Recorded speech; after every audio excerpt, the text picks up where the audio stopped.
Hey everybody, Adhpa here. Thought I'd talk a little bit this week about ways of thinking that are not dualistic. So applying the mental abilities once you're in balance with everything else in a new way to look at things. And of course, it's not new, really. It's just that if you've bought into dualistic thinking, it can be difficult to employ a more balanced view of things when you first start doing it. So, and you break away from that dualistic track. So, but obviously, people have been using, people have not all been dualistic at all times, all the time. So.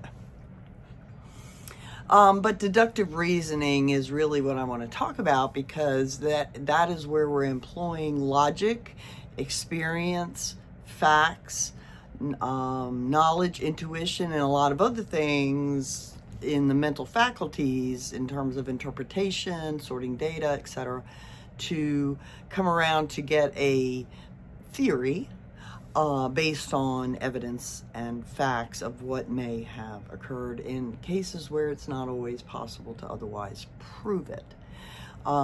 So it can help you obviously do problem solving, identify issues, lots of things. Most generally people think about it in terms of forensics and criminal true crime communities or whatever. One of the best evidence articulations of deductive reasoning often comes in mystery novels. So Agatha Christie was really great at building it into her characters' reasonings, as was Arthur Conan Doyle in building it into the whole character of Sherlock Holmes, who of course was a experiential deductive reasoner. So it's important, though, because we often hear things and accept things that are stated to us as if they are fact and as if they are through reasoned deduction. And it really doesn't take much to kind of get below the surface and realize, well, actually, just based on the statement and on the face of it, they can't possibly be. So it helps you to question those things that might be pushed on you as an agenda or propaganda or pressure, social pressure to conform in certain ways based on statements that are presented as fact that are not revealed to be fact when deductive reasoning is employed.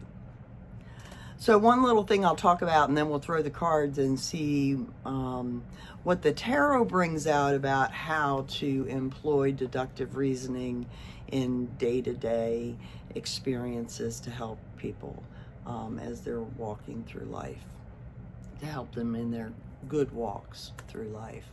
But just a real quick example that's been prevalent in the news. A lot of people have heard about it, know about it, and furthermore, the courts have made a determination on it, so I'm free to speak about it from my own perspective of deductive reasoning. And that's the Sarah Boone case in which she murdered George Torres in their condominium in Florida. She presented a story that minimized her role in it, framed it in numerous different ways along the way, changed her story, adapted her story.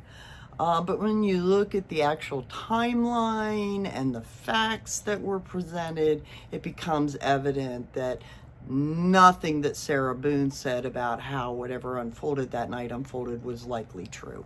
None of it. And so when you take away her story and her manipulation of the story and facts and just look at the basic facts, the injuries, the timeline, his state of rigor when he was found stretched out on the floor by EMS and police, first responders that next day, all of that. And if you look at the parts of it and what they add up to, you can back into a potential likely story. And furthermore, if you understand psychology and relationship psychology of codependent relationships, you can take a pretty good guess as to the likely reason for what happened. And then there are witness statements that point to things that would tend under those circumstances to create the kind of reactions that we saw did in fact unfold. So, and by this I mean George had recently been told by family, you know, they'd had enough of this codependent relationship and he could come home again. But if he did come home, he couldn't go back to Sarah.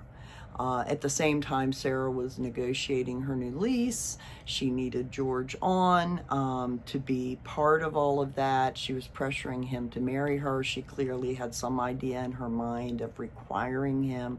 She was employing all kinds of extortionist tactics on him to keep him there. That night, of course, a suitcase was involved. A suitcase that had some of his items in it along with him for some point of the night. Although I have to state very carefully, he was not found in the suitcase. Only Sarah said he was ever in the suitcase when he died. He was actually found in rigor mortis, stretched out on the kitchen floor, in no way appearing to have been bent into the shape of a suitcase. So keep that in mind. So if you look at the facts that were said, what they were up against, and then evidence of the night, sounds heard by neighbors of something thumping and going down the stairs, but no sound of a human yelling at that point. Sounds of an argument followed by long stretches of silence. And I think you could sort of back up from the whole thing and looking at all the evidence, deduce that more likely than not what happened in that case is they had an argument. Perhaps George had finally had enough and decided to make that transition. Perhaps Sarah was in the shower or otherwise engaged and came in at some point to discover him with the suitcase out, putting his things in it. Given the codependency of the relationship, what was clear from the videos and her extortive tactics and her tendency to abuse him at all turns by her own documented evidence, more than likely she grabbed that bat and hit him over the head because he was trying to leave her. And she was never going to have that. And in fact, she did slip up on the stand when she described yelling at him in the suitcase as saying, "You can't leave." So, you know, to me, it's very clear from her demeanor, from her lies, from the evidence that Sarah intentionally murdered George that night. And more than likely from the evidence of how he was laid out, pulled him out of the suitcase before she ever went upstairs to bed, because he entered rigor mortis in a straight state, laying on the kitchen floor. So she more than likely called Brian in the middle of all that to try to bail her out. Certainly looks like it. So deductive reasoning and understanding of personalities and watching Sarah will tell you that's the most likely outcome in a case like that. Now, you can argue with my deductive reasoning all day long, and please do put comments. I'm interested to see how you interpret the data that conflicts with my theory of that particular case. But that's just, you know, looking at someone else's life story, and it's really far more important to be able to use the deductive reasoning to make decisions in our own lives, going, you know, what steps we're going to take, where we need to go, what's best in our walk. So I'm going to bring the camera down to the table, and I think I'm going to pull out, I think there's a deck I haven't used really here. It's a women's deck. It's just an interesting deck, and we'll see what it has to say about this theory of mine. All right, hold on. Alrighty, so we're using the Hippie Chick Tarot by Maria Strom. Very cool tarot deck. I have done some shuffling already, so we'll do a little more shuffling, and then I will pull, see what the cards have to say about the theory, or about how to use deductive reasoning in a balanced, connected way to help with daily living. All right, see what we get. Oops, turn these around so we can't see them.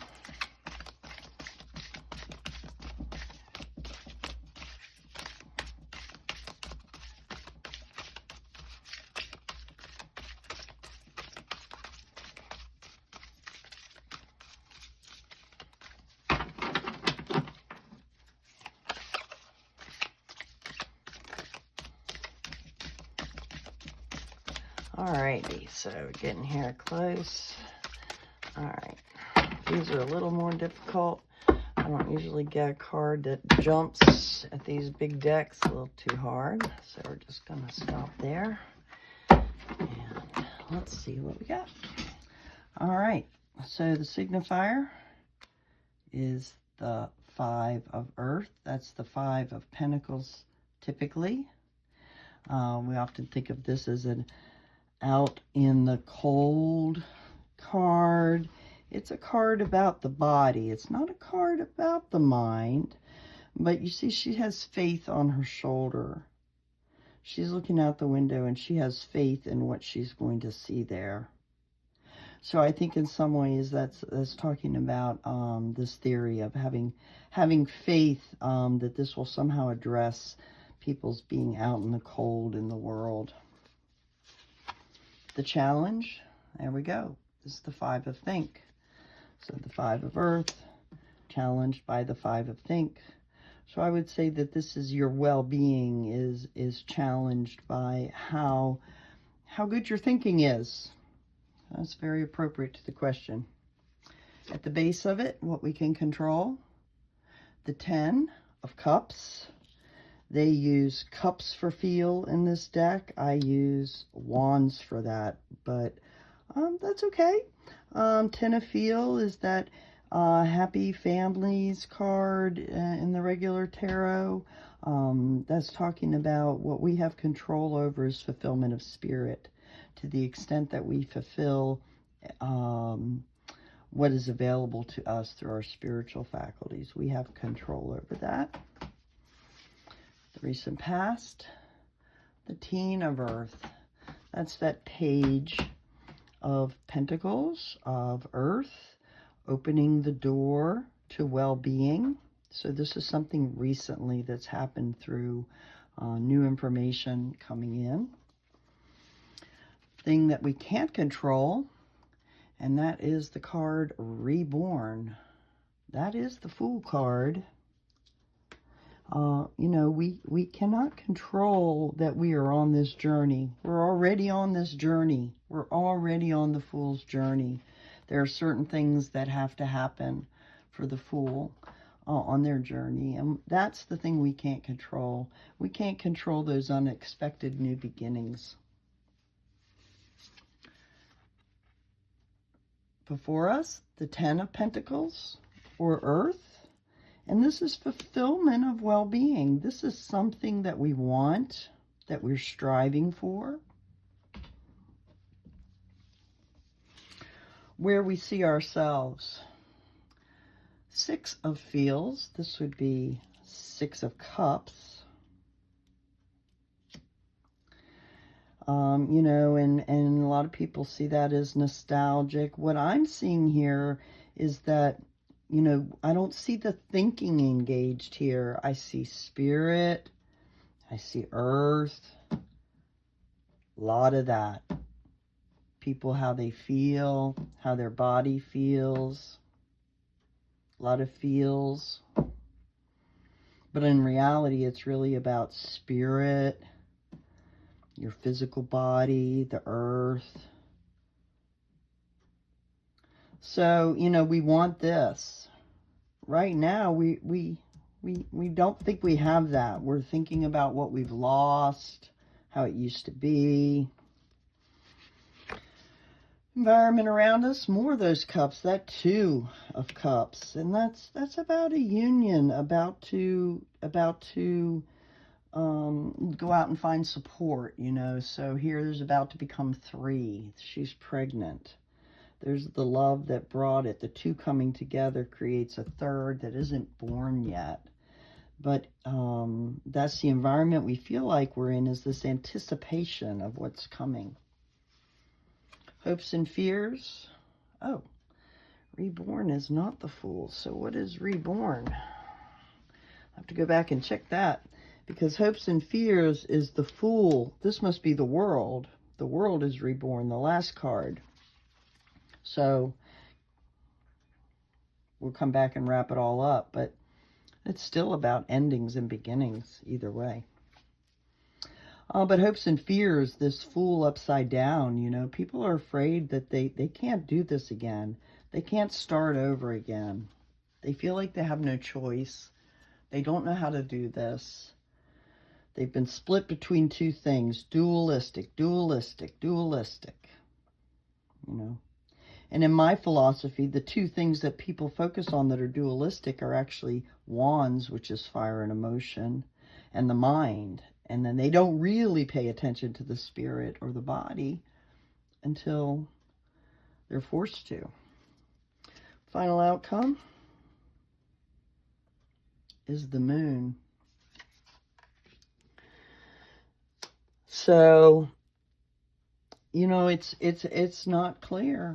It's not clear. To me, what this reading is saying is that people are challenged to use their thinking. And they don't think it will really do anything. It's not clear to them how it would really help them in their daily walk. This idea of deductive reasoning in balance. The bottom of the deck, however, is the Death card. So it says to me, this reading is saying that, in fact, this dualistic thinking is lethal. And until we can overcome this problem and use our minds effectively, it leads to a kind of lunacy, an inability to see. So I have to call them as I see them there. But hold on, and we'll pull a nice card for us to make this a little bit happier outcome video. Hold tight. Okay, so, you know, I'd really like to say at this time in American history that we have a great future ahead for the United States. I'd like to say that, and possibly we do. But I really think the kind of dualistic thinking that's gotten us into a situation where we have injustice that doesn't seem the justice system works to protect average people. It doesn't seem like certain things work. And at the same time, there's this whole taking for granted of a lot of ways the government does work that people are now losing and will lose and may not really recognize the damage of until it's too late.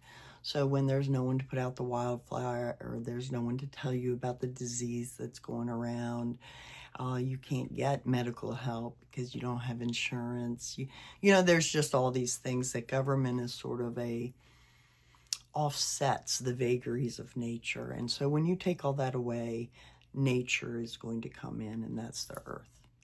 Now, that's an example of deductive reasoning, because human beings don't build up these huge systems if they don't do something. So when they get to the point where they're irritated by what it takes to do that and they tear the system down, then they'll find out what it actually did, because that won't be there anymore. Can't put it back. So you're going to learn. So you better have your deductive reasoning going to keep you out of the pitfalls, you know, because if you can't do that for yourself, then you could be subject to the disease. You could Oh, there's so many things. A whole bunch of people lost their lives yesterday. All kinds of ways. Some fell out of the sky. Some drowned in their homes. Some were in a bus.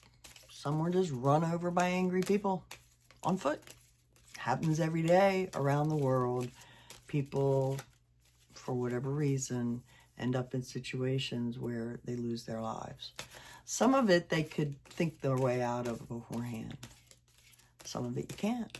It's just the luck of the draw in some ways, So that is what it is. But if you will engage your mind along with your emotions, understand that emotions are flags to energy.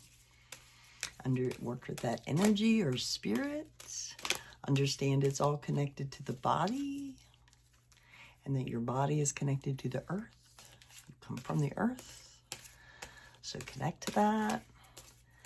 There are a lot of things out there that you can't see. Doesn't mean they're not there. Could be bird flu.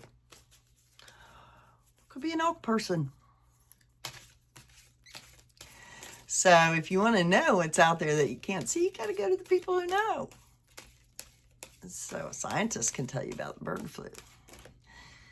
Lakota people can tell you about the elk people. Other native people too. So go to them. Go ask them in a good way to learn about what's real in your world that you're walking through. And we'll just pull one card here for us. It's a Sacred Path card by Sam's. Here we go. What we got?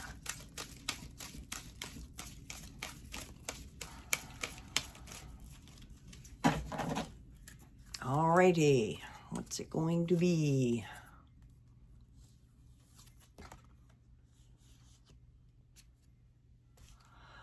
Shaman's death.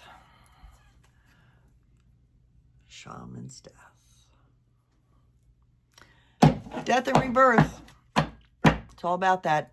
Doesn't matter who the readers are. Doesn't matter what side they're on. Everybody knows that whole system that didn't really work for Earth, for people, for the planet. It's gone. It's going. It will go. And we have an opportunity to replace it with something else. Rebirth. Start again. Oh, that means there won't be a lot of the stuff there that you're used to. Have to rebuild. Have to start it over. Maybe think about it this time. Maybe put a little more deductive reasoning into the mix. But it'll be all right. It'll be okay. I'm sure of that. For the humans that do walk in connection and balance and in recognition of all their relations, it'll be okay. You love the mother. She's going to love you back. All right. See you in a week.